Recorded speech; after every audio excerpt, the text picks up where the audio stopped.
Assalamualaikum warahmatullahi wabarakatuh, Kang Bro. Hari ini kita berkunjung dulu ke orang tua kami. Kebetulan udah lama bertemu, silaturahmi. Mudah-mudahan ada sesuatu yang bisa diambil. Oke, mari kita temui. Mudah-mudahan ada.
Bu.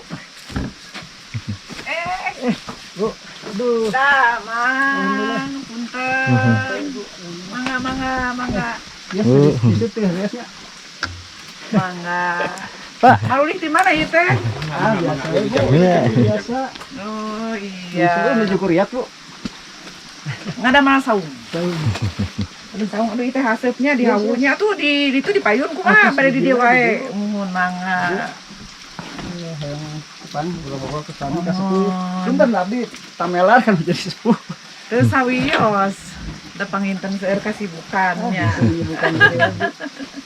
Sareng saha wae teh? Ya, mung duaan. Duaan. Adam. Nuhun. Sarehat wae nya. Nuhun. Dah. Ya. Terus habisnya dulu di tanah. Mohon. Oke, Kang Bro dan Cicis, ini satu kehormatan bagi saya, alhamdulillah ya. Sebetulnya sudah lama saya tidak bertemu dengan orang tua saya. Saya menyebut beliau itu sebagai aktivis karena teman-teman banyak sekali aktivitasnya. Jadi ya mohon maaf aja sebelumnya karena kami juga istilahnya saya sendiri kamelar Bu ya. Baru ketemu lagi hari ini setelah terakhir kita ketemu di satu kegiatan Bu. Iya betul. Ini mah ngobrol-ngobrol aja Bu. Iya. Ya yang saya tahu dari Ibu itu kan ada beberapa kegiatan Bu ya. Betul. Salah satunya di asosiasi Dagang wisata Cikole. Ya. Kemudian masih mengajar Bu. Masih, insya Allah tahun depan mudah-mudahan Alhamdulillah. ada umur ibu pensiun. Ya ini mas sedang ngobrol-ngobrol aja lah. Iya. Kalau itu Bu mengenai asosiasi pedagang wisata, Iya. itu awalnya gimana sih Bu? Oh itu keberangkatannya itu kita jadi ibu ada beberapa orang yang sebagai pengurus ya, pendiri lah. Terpanggil dengan keadaan di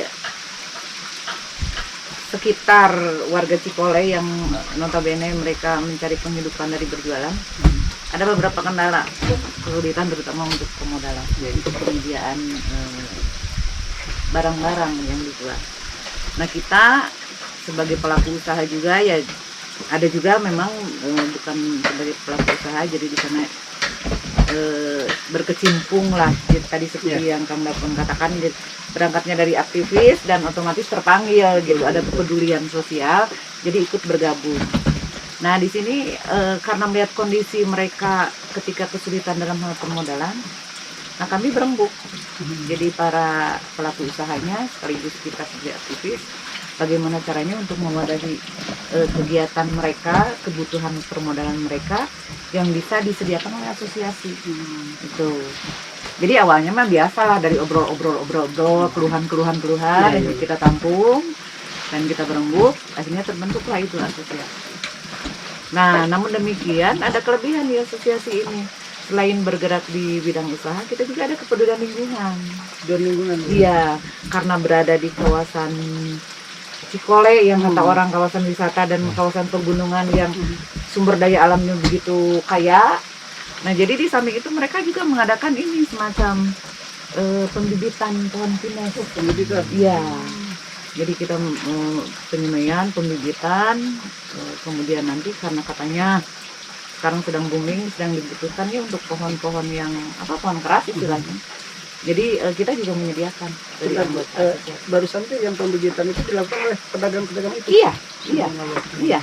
Iya, jadi mereka tidak hanya berjualan di tempat wisata, tapi mereka juga sampingannya sebagai kepedulian lingkungannya, yaitu pembibitan pohon-pohon pinus.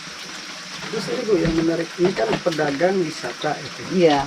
Hubungannya antara pedagang dengan wisata, karena saya juga ya sesama aktivis mungkin. Iya. Kebetulan ada teman-teman juga di komunitas pedagang kaki lima, itu ada sebuah kata-kata dari teman-teman, katanya kaki lima, pedagang kaki lima dengan tanpa ada pedagang kaki lima di tempat wisata itu seperti sayur tanpa garam. Betul. Nah, menurut Ibu sendiri sebagai di asosiasi, hubungannya pedagang dengan wisata itu sejauh mana sih Bu? Pentingkah ada itu dan sebagainya? Iya, jelas. Tadi seperti yang Kang Dapon katakan bahwa wisata tanpa ada pedagang kaki lima, apa tadi? Ataupun pedagang apa ya? Iya. Teman-teman pedagang. Iya. Karena otomatis secara ini yang meramaikan objek wisata itu kan para pedagang. Terutama di sini yang digali, kalau di Ibu ini ya, bicara yang kaki lima itu kan tidak hanya berjualan makanan-makanan ya, tapi ada souvenir ya. Jadi sebagai daya tarik untuk para wisata, seperti misalnya di Cipolek ada kerajinan rajut, tas itu ya. Kemudian ada kerajinan membuat miniatur alat-alat kesenian. Nah, itu sebagai daya tariknya juga untuk objek wisata tersebut gitu. Jadi sangat-sangat erat kaitannya. Karena tanpa adanya yaitu tadi para pedagang kaki lima, mungkin objek wisata tidak akan bisa ramai berkembang. Kurang ya Bu. Iya. Terus yang tadi Bu, saya tertarik dengan pedagang melakukan pembibitan termasuk penanaman. Itu mungkin karena Ibu ya yang dulu ngajar di PLH, kalau nggak salah masih mengajar di PLH Bu. Justru ya alhamdulillah ya. Karena kebijakan pemerintah ini kan berapa tahun yang lalu kalau tidak salah dari 2013 itu kurikulum berganti dari PLH ditiadakan, kemudian menjadi satu mata pelajaran prakarya. Ya. Kenapa? Jadi kalau kebijakan pemerintah Ibu sendiri kurang paham ya sebetulnya ya, karena kita sebagai orang yang melaksanakan kebijakan tersebut. Jadi katanya pendidikan lingkungan hidup tidak bisa berdiri sendiri. Jadi secara langsung dimasukkan ke setiap mata pelajaran.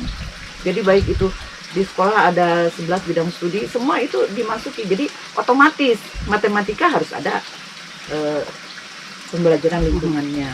Kemudian IPA juga sama, ada pembelajaran lingkungannya gitu. Disinggung walaupun secara tidak detail ya, tapi pembelajaran lingkungan hidup itu masuk ke seluruh mata pelajaran gitu. Nah, Ibu sekarang prakarya mengajarnya. Pengalihan dari itu ya? Iya. Nah, kalau di asosiasi hubungannya, tidak juga. Ibu tidak merasa karena Ibu dari lingkungan hidup, terus Ibu yang memotori gitu, tidak. Kita hasil dari kita berembukan, kita sharing. Jadi selain bergerak di bidang perekonomian ya, perdagangan, jadi ada waktu di mana mereka menyempatkan atau sampingan yaitu membuat pembibitan itu. Jadi dari masukan-masukan kita semua sebagai pengurus, sebagai anggota. Iya. Jadi bukan hanya di mata pelajaran ya, di kegiatan yang lain pun salah satunya kan. Iya. Cuman gini Bu, tadi PLH emang dijadakan kan ya? Di prakarya. Terus kemudian menjadi dimasukkan ke setiap mata pelajaran. Iya. Saya agak kurang nih Bu nih, mohon penjelasannya, agak kurang paham gitu ya. Contohnya lingkungan hidup dengan matematika, atau salah satu contohnya Bu seperti apa tuh Bu? Kita lingkungan hidup dimasukkan ke beberapa. Iya, misalnya Ibu ambil pelajaran bahasa Indonesia ya. Nah, di pelajaran bahasa Indonesia itu ada pembelajaran praktek di luar pembelajaran teori di klasikal ya. Nah, di luar, jadi harus menyisipkan, misalnya bagaimana cara merawat tanaman. Nah, dibuatkan satu narasi bahasa Indonesia nih ya. Nah, siswa itu diberikan tugas, misalnya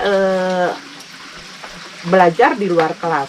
Silakan kalian amati satu pohon misalnya. kemudian nanti kalian ceritakan kembali atau tulis dalam bentuk karangan. Nah, itu salah satu contoh. Jadi ada kaitan atau ada relevansi antara bahasa Indonesia dengan pelajaran lingkungan hidup gitu. Iya, iya.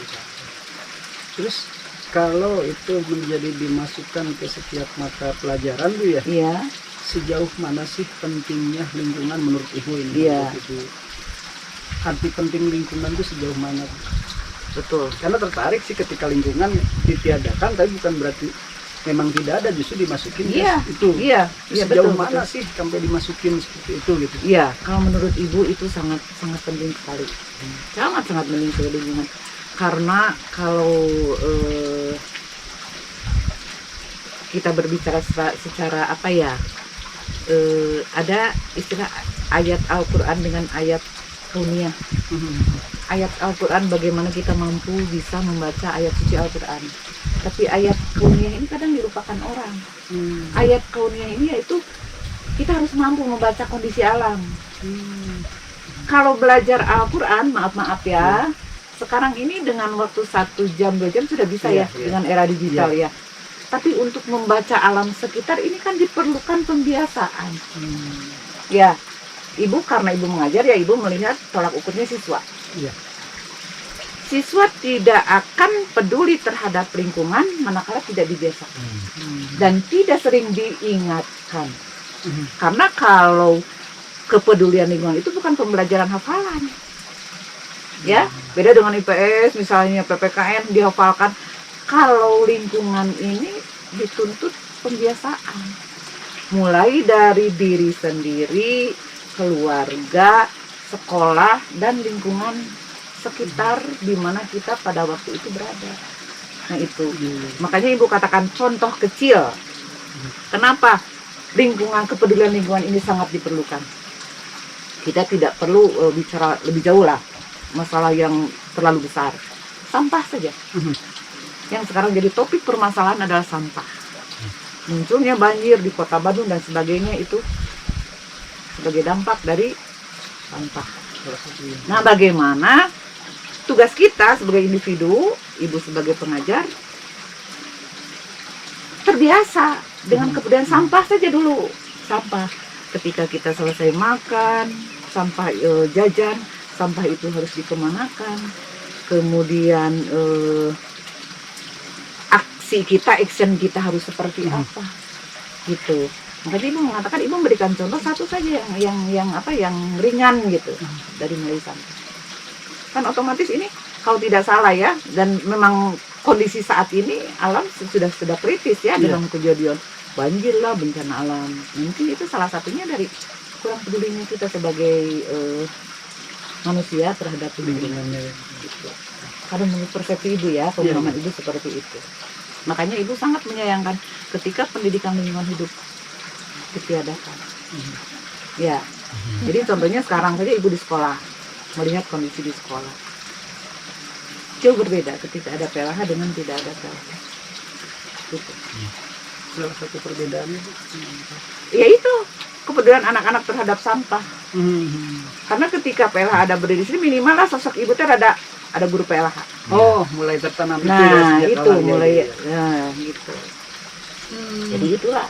Berarti diciptakan juga perlu ya, itu untuk menjadi teladan seperti itu. Perlu. Ya, diciptakan dan dibiasakan di mata pelajaran lain mungkin. Betul. Jadi selalu ada, namun sayang kan tidak semua kepedulian itu muncul. Ya pun maaf ya, bukan Ibu merasa ya tidak semua lah ada muncul kepedulian terhadap lingkungan. Dan intinya juga bukan harus selalu Ibu sebagai guru atau orang lain sebagai pengajar juga ya. Iya. Intinya kesadaran itu harus muncul dari kita sendiri. Iya, kan? dari semua pihak, dari semua individu, dari semua orang. Karena lingkungan ini bukan hanya tanggung jawab orang per orang, tapi semua harus ikut menjaga pelestarian lingkungan ini gitu. Itu menurut persepsi Ibu seperti itu. Oke, terus ini Bu, ini kan kebetulan kami nih ya, Ibu juga tahu saya suka pegunungan, masuk sekarang dengan teman-teman kaum milenial. Ada satu pesan mungkin buat teman-teman milenial khususnya, terutama buat saya juga nih, sepuh kumaha Bu, pesan kita Bu. Ibu mah pesan Ibu mahnya tadi salah satunya tadi ya, kita sebagai generasi cerdas. Cerdasnya bukan pintar, Cerdas dalam artian intelektual, spiritualnya, emosionalnya, juga sosialnya. Karena ketika kita bisa cerdas yang 4 ini, otomatis di cerdas yang emosional dan sosial ini berkaitan erat nanti hubungannya dengan kepekaan kita terhadap kondisi lingkungan, ya. Jadi kan di sini kita bicara tentang lingkungan penginternya, gitu ya. Jadi utamakan itu. Yang pertama, kita sebagai generasi muda harus cerdas, harus pintar secara intelektual, betul. Tapi apalah artinya ketika kita jadi orang pintar, orang yang sumber tahu, orang cendekiawan, tapi secara spiritual kita lemah. Ya, spiritual yang melaksanakan ibadah lah sesuai dengan ya ajaran yang kita anut, ya. Terus secara emosionalnya bagaimana kita mampu mengelola memanage ketika terjadi konflik, terjadi hal-hal perbedaan dengan teman, itu kan kita dituntut untuk cerdas secara emosional. Tidak bisa kita misalnya menjudge orang terlalu cepat, itu kan harus cerdas emosi. Ketika orang meledek kita bisa, kalau kita cerdas emosi kita tidak akan langsung frontal melawan, itu cerdas emosional. Kemudian cerdas sosial, itu ketika kita berinteraksi dengan teman, dengan saudara, dengan kawan, itu harus dijaga. Dan ibu mentitip kaum milenial, akhlak yang paling utama. Karena akhlak adalah ilmu tertinggi dalam kehidupan kita di dunia. Percuma kita pinter kalau akhlak kita buruk. Kenapa muncul kaum-kaum koruptor, kaum-kaum yang tidak kepekaan sosialnya kurang? Ya, akhlaknya kurang. Dan yang kedua, titip ridho Allah ada pada ridho orang tua. Ya. Jadi perlakukan orang tua di atas segala-galanya selain Allah dan Rasul. Syariatnya kita kepada orang tua, terutama ibu, hakikatnya kita ingat pada Allah kan. Ibu titip akhlak dengan berbaik, baiklah dengan orang tua. Karena doa yang paling mustajab adalah doa orang tua, terutama doa ibu. Harta yang paling berharga adalah doa dari ibu. Kita akan sukses ketika diiringi doa dari ibu. Ibu dilahirkan dari seorang ibu, ya. Ibu sekarang sudah tua dan dilahirkan dari seorang wanita yang namanya ibu. Alhamdulillah, kita bisa seperti ini karena jasa ibu. Syariatnya, hakikatnya kan Allah. Ya, gitu. Ibu mah itu kesannya dua. Jadi jangan pernah ke yang namanya ibu. Tempatkan di tempat yang paling tinggi selain kita ada Allah. Ibu. Terus. Aku nyanyikan lagu tentang ibu, ibu bumi yang renta, yang terlihat meringkuk kuyup. Atuh dari tadi teh ngobrol terus ya. Ayo ngopi. Ya. Saya mangga. Ya, saya juga suka ngambil sendiri. Sok si Ganonya sok itu tuh. Ayo, bener ngopi. Ayo ambil kopi. Mau makan. Sok ngopi. Ya. Mangga. Ayo. Kemarin Bro. itu dulu Kang Bro dan Cesis. Quotesmu untuk hari ini mah, back to nature, save the future. Hebat. A few moments later.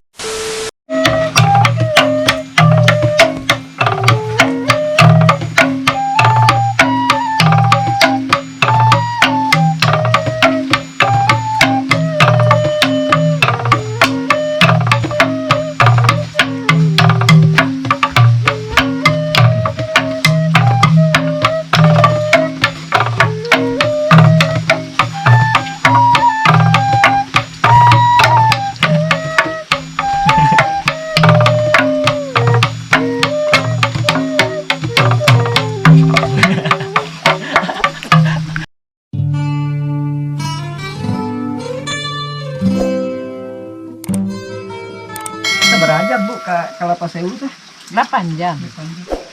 sana milarian naon sih sebenarnya gitu tuh. Kasih tahu nggak ya? Ya karena satu mungkin ibu mau hobi ya, hobi dari muda, bersatu dengan alam. Kedua merasakan apa sebuah ketenangan gitu ya, ketika kita ada dengan alam itu. betapa ketenangan itu mah tidak bisa dinilai dengan materi, tidak bisa diungkapkan dengan kata-kata, hanya bisa dirasakan. Karena orang senang belum tentu tenang, tapi orang tenang mah sudah pasti senang. Si, mantap.